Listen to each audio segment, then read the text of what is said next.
Now broadcasting the Dr. Nilda Business Foresight Show, positioning your business with strategies for an extraordinary future.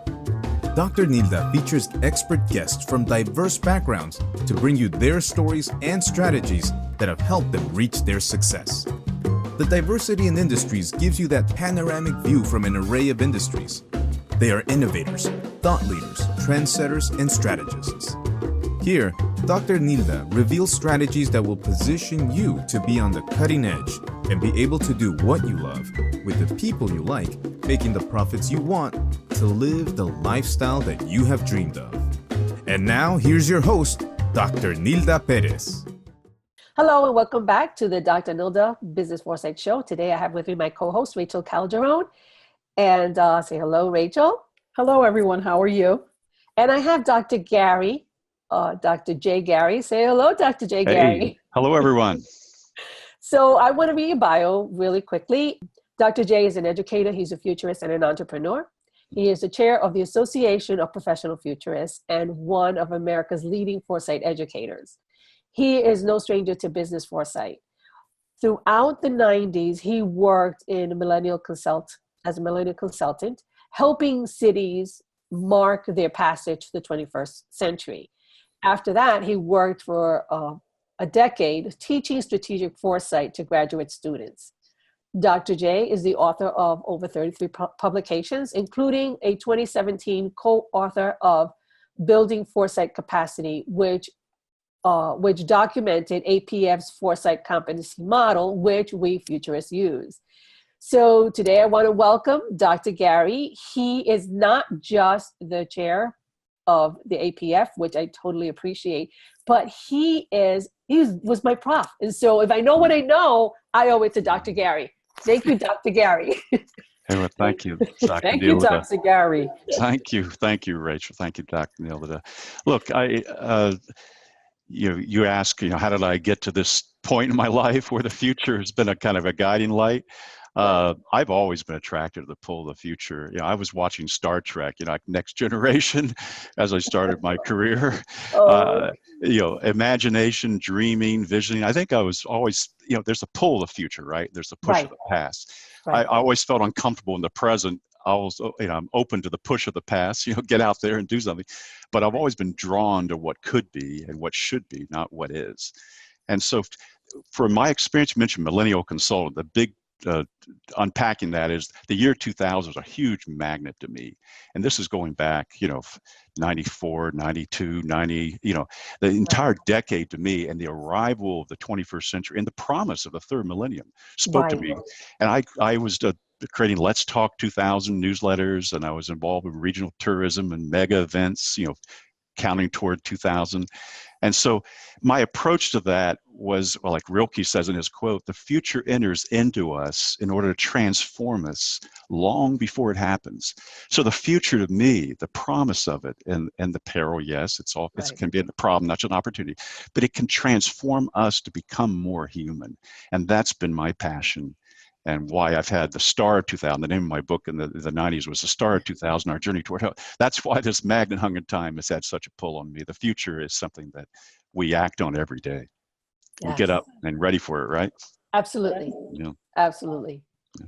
So how do you explain foresight to a non-futurist that wants to understand futures? Because we have a very large audience that really wants to know more about this. Mm-hmm. Yeah, well, foresight is just looking forward. We look backward, right, with memory. We look forward with anticipation. Right. We look backward when we gather for Noche Buena. That's my wife is Cuban. We gather for, we look back with tradition, right? We look forward in New Year's with anticipation and dreams and New Year's resolutions, right? So foresight's a part of looking back and looking forward. The key point about this is that it's not just hindsight or foresight, but when you do them both together, you get insight. And insight, it means you can be different. You can you can enter a new day. You can live in terra incognita. You live in the unknown land, which becomes terra nova, the new land that we're to enter and inhabit and create a new world. And so the future foresight is the future internalized for me.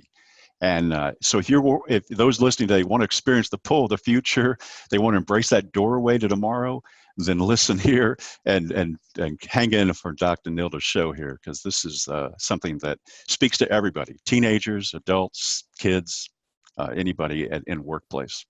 I love the way he put that. I love it. Yeah. Yeah. Well, Yeah. I'm a person in business, and of course, I'm going to ask that question: why is foresight important to business? Yeah. I gotta ask that question. Well, the foresight's important to business because the future is important to business. Every business has to engage and act in its environment, and it needs to change. And whether they're delivering a value to their stakeholders are customers, they could be citizens, they need to pay attention to it, and they do. Now, even though 90% of managers give very little thought toward the next quarter, right, beyond it, but those in high-performing companies and those that set themselves apart do that. And so for example, think today about Facebook, Amazon, Google, Twitter. All these companies have put a premium on innovation, but the front end of their innovation is foresight. What possible changes might be on the horizon? How do we take hold of tomorrow? How do we enter that new land? What is the space we're competing in? How do we position ourselves? So they do it through a lot of different tools, Rachel. They do it through broad social intelligence. They might do it through environmental scanning. You've talked a lot about scanning on this show. Issues management is more the public policy and not just crisis management, long range, medium research management, competitive intelligence, all these kind of tools. So if you're a manager, the important thing, if you're a manager, you need to be seeing what's coming next. You need to be broadening your conversations with senior managers about change drivers, and you need to be thinking about how I can create a new product line or refresh an old one. But if you're in a firm, Rachel, that's employing foresight, we found a latest, one of our members of APF did a longitudinal study recently, Rene Robeck over in Europe, and he found that firms that employ foresight have 33% more probability of success. Right. And their market capitalization, their ability to grow wealth is 4 times greater than other companies. So it's very important in business to keep your eye on the ball and on the horizon and beyond the horizon. What is beyond the horizon might interrupt our horizon? How can we act disruptively? And as well as having a business, also those that are involved in different areas or disciplines within that business is also good to pull them in, correct? Oh yeah, cross-functional conversations, within companies, intersector conversations. What's this intersection of health, technology, and clothing today? It's gangbusters, right? What's the intersection of driverless cars, media, entertainment, and work? So all these conversations are convergent conversations and hybrid conversations for business today. And it's an exciting time. The opportunities have never been greater for the Hispanic community and all communities today in the USA. Absolutely. Now, one of the questions is, and I want to go a little bit back to Rachel's question and take that a step further. How important is it to have everyone in the company engaged? I know the competency model really touches upon that. Not only, I know it's so comprehensive. So teaching foresight is great, but taking a few steps back and teaching it by discipline, every discipline in a business, and making futures a team effort. Yeah, talk a little bit about that. Yeah. Right. So, how can you're listening to this, how can you confidently lead into the future? Well, you have to raise your game, right? You have to be more competent. And so in the Association of Professional Futurists, we've been having this conversation for a while. And the question is, what do we have inside, from the inside out, that we can bring out that can change the outside in, can disrupt our environments, create a better future? So we started thinking about competencies as a list of 6 clusters. Workplace competencies, are you a good team player? Academic competencies, do you have a specialty? Personal competencies, do you have integrity, etc. But we put in the center of the model foresight competencies. And so foresight, now it links to innovation, design, other things, but foresight, we outline 6 practices that we do special to our field. Dr. Nilda, we were in class together. We used to talk about strategic thinking. These are strategic thinking competencies, but they start off like this: framing, what is happening, right? Right. 2, scanning, what's changing and what are the impacts? Futuring, what might happen, what will likely happen, what might happen, like forecasting scenarios. Visioning, what's the ideal? Designing, how do we prototype the future? And adapting, how do we create alternative realities that can do alternative strategies in new contexts? What if someone moves my cheese? How are we going to react differently? So there you got it: framing, scanning, futuring, visioning, designing, adapting. These are sort of the 6 tool palettes of foresight professionals.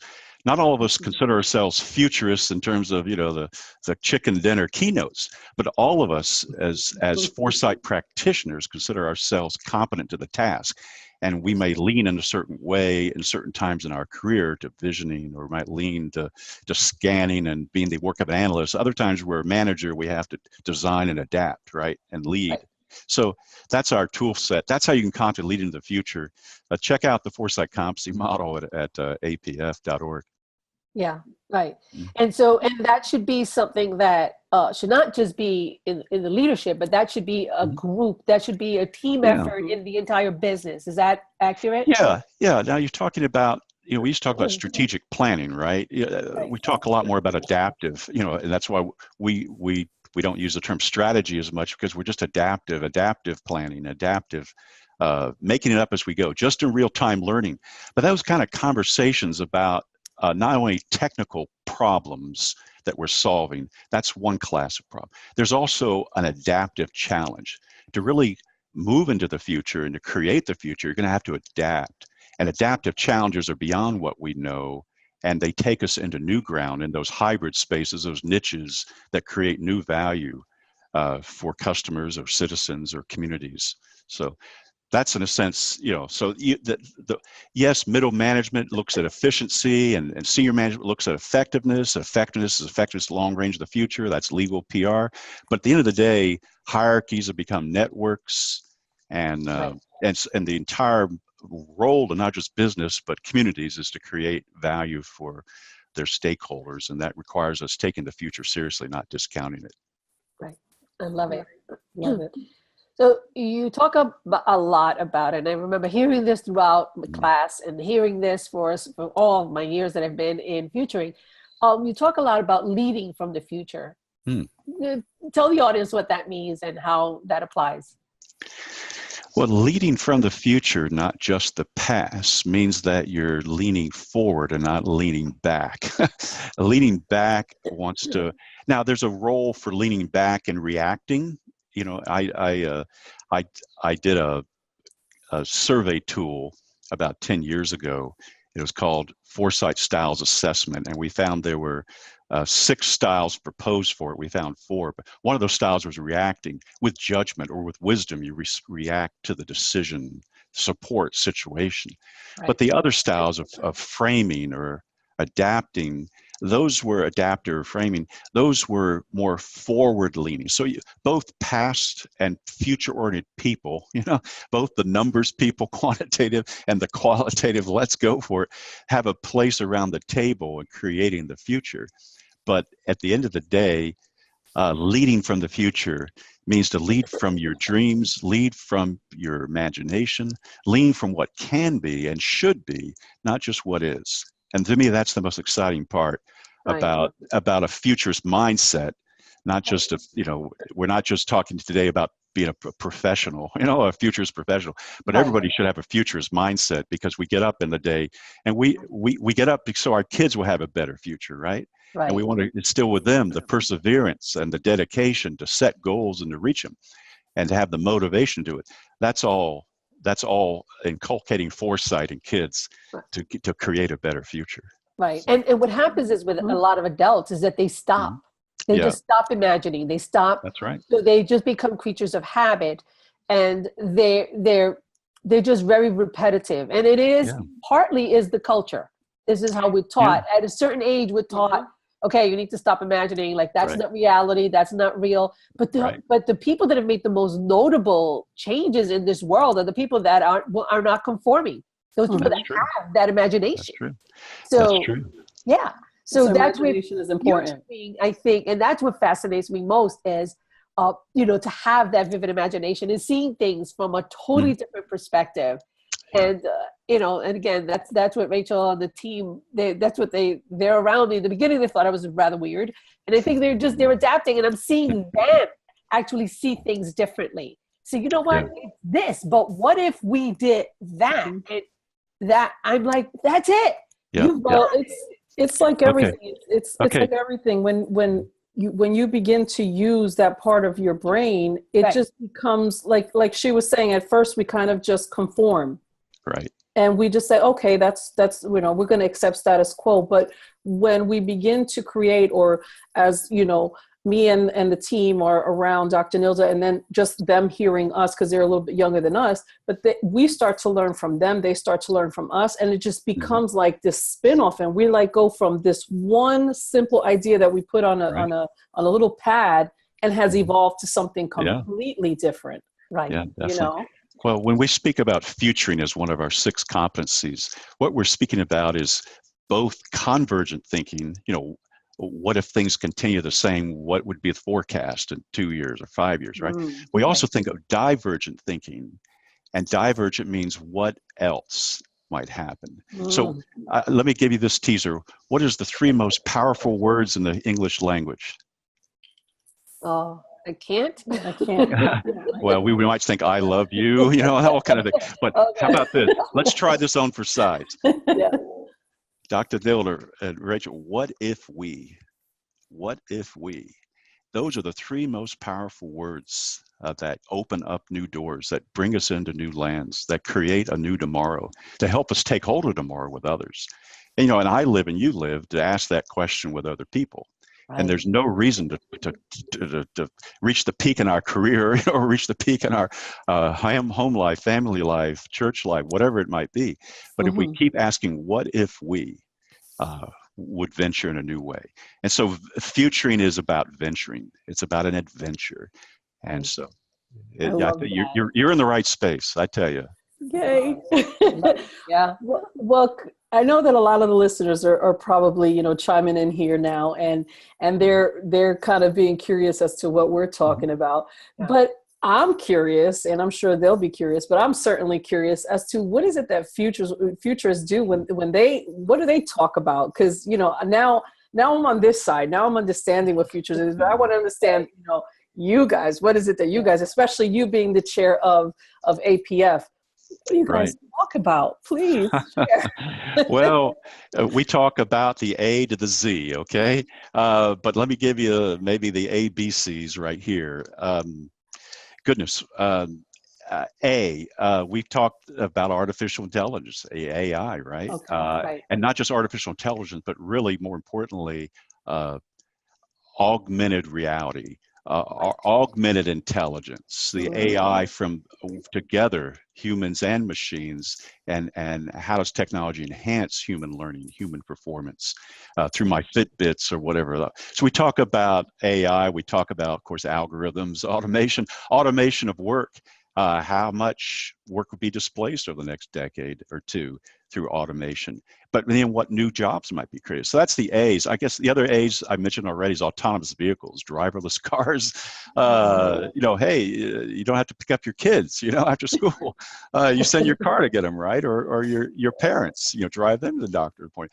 And what are those kids doing? They're in the media entertainment center, in their cars. So, what's going to happen? What does that mean about roads? What's that mean about traffic or stoplights? All those kind of things we talk about. We get the A's. That's triple A's, maybe quadruple A's. We talk about the B's. We were in Australia for our annual global gathering this year in November, and we talked about Bitcoin. Have you heard of Bitcoin? Yes. Oh, yes. Okay. Yeah, we have a special on that. Yeah. And underneath it, you're right, blockchain, the technology of distributed trust. And so, ever since 2008, there's the Great Recession of 2009, the lack of trust in institutions, alternative communities of trust and what that might mean. So it's not just the technology of distributed ledgers of checking something in and out securely away from public institutions of trust, but what does that do? What kind of opportunities that open up? What kind of problems might that happen in crypto communities, right? Not just cryptocurrencies. So ABC, we talk about C, complexity. You've probably heard of the term VUCA. And I don't know if you hear our siren going off right now, an alarm. Can you hear it? That was nice timing, whoever set off that. It's an emergency alarm. I'm coming from Tulsa, Oklahoma today, and I'm here on the beautiful campus of Oral Roberts University, where I'm an assistant professor of leadership. But VUCA, a term really came into the mainstream in around 2008, when there's the Great Recession. It speaks of volatility, uncertainty, the C, ABC, complexity, and A, ambiguity. We live in a VUCA world. It's a post-normal world. So 8 years ago, we're talking about, is it a post-American world? There's a financial collapse. Today, we're talking about, is this a post-heroic world? So, futurists, are we just deviancy down all who we are as Americans? So futurists are like everyone. We just talk like you would around your dinner table about things that matter to us, but then we say, what if, how would our kids navigate that with degrees, or what does that mean for me in the job? And so we think of this week, but we think of 1 year, 3 years, 5 years, sometimes even longer horizons, 20 years, 30 years. So well, the next time you have that meeting, I would certainly like to sit in on that one. Well, join us. Well, that's the ABC. That's ABC. The D to the Z. I may need some help from my friends. D would be for design, F for foresight. I guess we can keep going on this. H for health. We had a global health consultation this year.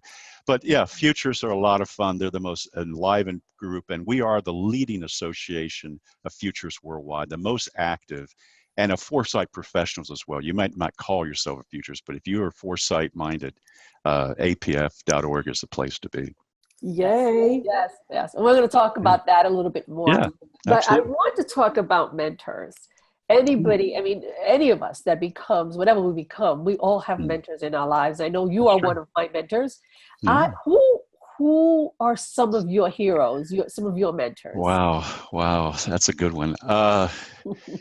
Of course, my father, a member of the greatest generation that made the world safe for democracy, right? My mother, who's a saint, who put up with him and enabled him and ennobled him through her service.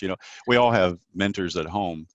And then we have anti-members, mentors, your brother that might sabotage you. I get a doctorate degree, Dr. Neil. He doesn't call me doctor, right? I can't call you doctor. I said, how about just Dr. J? He says, no, I'm not going to go that far. But let me get seriously. I told my mom she needs to call me Dr. Daughter. That's right. That's right. Not going to happen. Yeah. Finally, around his friends, they said, yeah, I'm a doctor, but not the kind that helps people, just because his wife's a pediatrician, a dermatologist. So, anyway, but some American futurists. There's futurists. We have members in 40 different countries in APF. But let's talk about Americans. I'm going to bring this really home. Walt Disney. Cricket, When You Wish Upon a Star. That's been a hero of mine. And it shaped me early on. I was an unknown witness to American optimism, growing up. Things have changed a lot, right? But I was an unknown witness. And I think it's important to hold on to that, even though it may not be trendy right now. And I had a privilege 2 years ago of leading a board meeting for a theological school, 40, 50 people. And I had an Imagineer, APF member, join me to lead us in Imagineering, right, for that institution looking at its future. Steve Jobs, I'm really simple. The iPod, the iPhone, digital transformation, Steve saw, and he lived in service of others in this way. He was disruptive, but he, as people in previous generations might have shaped our lives, Steve has. But the one person I've been thinking about lately is a guy named Graham Molitor. You may have never heard of him. I don't expect any of our listeners ever heard of him. Graham Molitor was the president of public policy forecasting. He was a mentor to me. I remember going, Dr. Nilda, to Houston in the year 2000, and I entered a room, and Graham Molitor was speaking on the next 1,000 years, and I was awestruck. He's talking about the big five, like media, genetics, biotech, nanotech, the space age. He was talking about economic eras of the next 1,000 years. But Graham was a real hero to me. I walked up the end of that time, and I shook his hand, and the the Society photographer took a picture of us. I saw it 3 or 4 years later, and I go, wow, that's amazing. I shook a hand of a first generation futurist. He wasn't the Alvin Tofflers or the, Margaret Meads or the Hazel Hendersons or, the well-known people, John Nesbitt, but he worked day in and day out. He gave me his archives, 400 professional studies for clients he did over a 20-year career. He had a theory of change, like a S-curve theory of change, and he developed it to the Molitor model. And of course, he passed away this past summer, so I'm thinking about him. I just did a tribute issue to him in the World Futures Review. But that model, you frame change, you advance change, you resolve change over 30 to 70 years, 37, 50 going back, 20 going forward, whatever. But Graham taught me you could have professional excellence in your work. You could be gracious. You could take the long view, and you could look and see how changes might happen. So I'm forever indebted to Graham Molitor. He's the kind of people you meet in APF, and the kind of people we give awards to, excellence in leadership. We give student awards for good work. Start off, we give most significant future work awards, each year for the books that publish. But Graham Molitor is a mentor and a hero of mine, and I can make so many other people. If we get off America onto Australia or England or South Africa or Germany or whatever, China. Yeah, because futurists they're global. They're everywhere. Yeah. This morning I was on the phone with a top futurist, Young-Suk Choi from South Korea. Yes. The Olympics coming. I wanted to check in and see how it's going. He's an author of 20 books, including one on the church by 2040. He's HR practices, just a brilliant fella. Leads 8 full-time people, 30 people in research, State University of New York. He used to be in the research center. So there's people, hidden, unsung heroes all over the world who are helping create a better future, and to help us understand our contested future and how to anticipate and avoid those downcast futures or the muddling down futures. So it's a great day to be alive, isn't it? It really is. And futuring is such an exciting. And I know this has been around for years. However, I think today it's so much more vivid and so much more out there.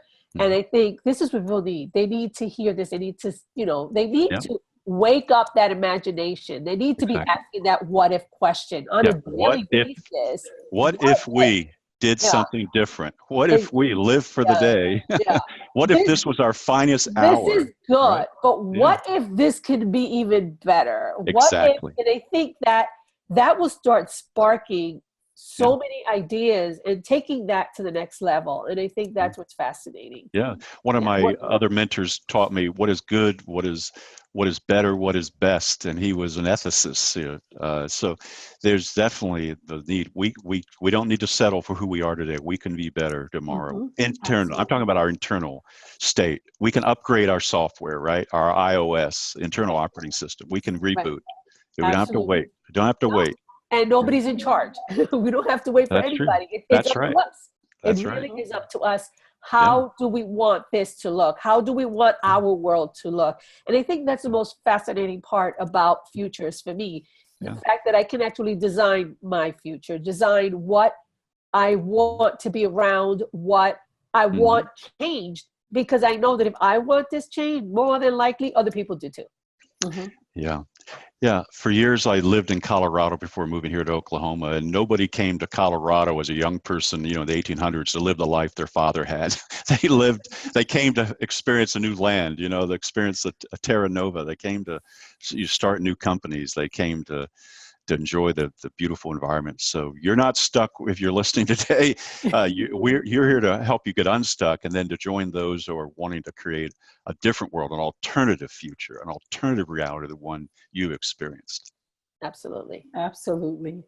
Well, We know that you are the chairman of Association of Professional Futurists. Can you tell me more about APF, please? Well, 3 letters, apf.org. You can learn everything about APF there. The association we've just turned 15. We had our quinceanera last year. And okay. and doing so, we learned that we're just still teenagers, but we're 500 people plus, organizational members, individual members. We're in all sectors: health, technology.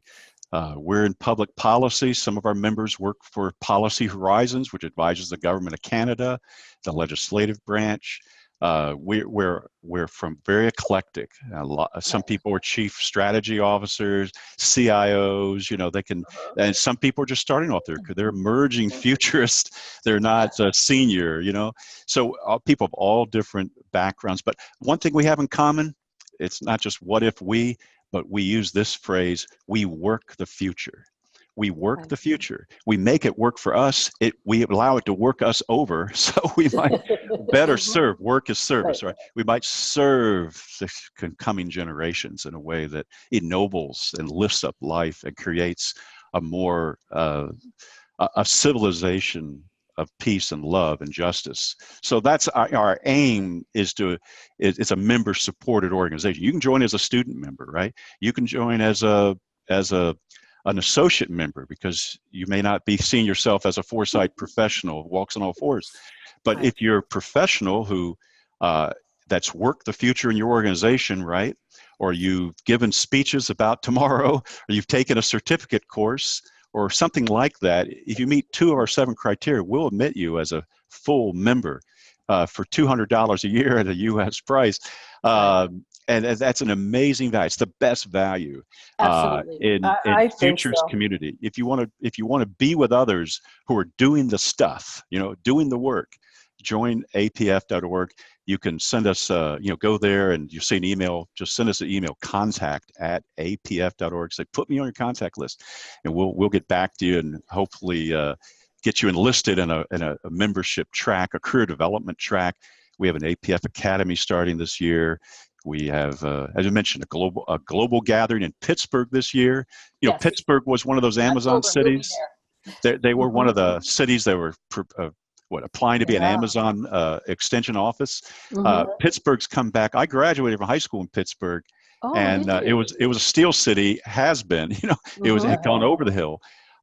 Pittsburgh is back. They reimagined and reinvented and rebooted that city. So we're going to Pittsburgh to learn what they've done. And that's going to be an amazing gathering. It's going to be small. We keep them small, under 100. So look for our notices coming out. But the dates are October 4 to 6 in Pittsburgh. Yes. And registration will open up within 30 days at apf.org. Well, Nilda, we have to be there, and I have to get on board on that APF for sure. Yeah, absolutely. We're already there. I've already made the arrangements. We're there. The beauty in what I love about the APF is it's not just an organization, because there's a lot of organizations that you become a member of, but you're not actually active. But one thing that T.T. Jakes said a few years back, I heard him say this a few years back. He said, if you want, your circle should always be bigger than you. Yeah, it should be doing more than you. And just being around futurists, just talking about the future, just bringing this to light and seeing things and questioning things and trying to make things better and using your imagination, just being around that type of person where you don't feel like an anomaly, I think that's worth the price. That alone is worth the price. And that's the beauty of the APF. The APF has been very monumental in helping me. You have a Futures festival every year, 12 hours straight, and one specialist after the other. So the beauty is people coming from all different backgrounds and doing different things in finance and real estate and every area that you can possibly imagine, there's a futurist. So that's fascinating. And being around that, I think, is what helps to make you better. It doesn't Absolutely. matter what you're doing, you're going to be better. So I think this is also great for students, even high school students. What career are you going to go into? What's the future of that career? Where is that going to be 5, 10, 15? Because the idea is when you go to school, is you have to pay for that, and you're going to be in this career for some time. So where is that going to be? So this is the reason why I have really taken to this crusade of outreach and teaching the future to everyone, because this is not only applicable to futurists. This is applicable to everyone who plans to be here for the next 25, 30, 40 years. Absolutely. Absolutely.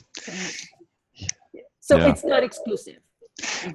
Yeah. Go ahead. One thing I learned, that the futures is the land for everyone. But it was back, I was chair of started off Springs 2000 commission for my city. The mayor asked us to do this, and we got the declaration. And we opened a century chest of letters that were written to us from 1900. And then we wrote letters to 2100 as, all city stakeholders. And it was about 400 or 500 that met, for about a year, and did a lot of special events. That was my business back then in terms of, theming a millennial consultant. But I learned that, you don't have to settle. You can live in a 200-year present. My grandparents and my grandkids, I can really make it better. And living in hindsight, foresight, and insight. And the kind of insight today we've gotten, I trust has been helpful. I'm looking forward to interacting on Facebook now with folks as we've done already, and as we can continue to do on the show here. But I just sure appreciate what you've brought. Awesome. So Dr. Gary, I want to thank you so much for being here today, taking from your busy schedule and being here today. I know you do a lot, and you're always traveling. So I really appreciate this. I'm very grateful for what you brought to the audience and helping them. Again, I always say, I spark. If I can just open your mind ajar a little bit, I know it'll keep opening the more you hear. So I want to thank you for being here. I want to thank Rachel for being my co-host, and we look forward to next week where we will have another futurist and another perspective on futuring. So thank you so much, everyone, for being here, and I will see you, the audience, next week. Bye. Thank you for listening to the Foresight Strategy Show. You can hear host Dr. Nilda, co-host Rachel with featured guests every Saturday morning at 11 a.m. Eastern Standard Time on Facebook Live or anytime on demand. Visit www.drnildaperez.com/show. For more information, sign up to our Foresight Strategies Insider newsletter, a $10 value for free at www.drnildaperez.com/newsletter.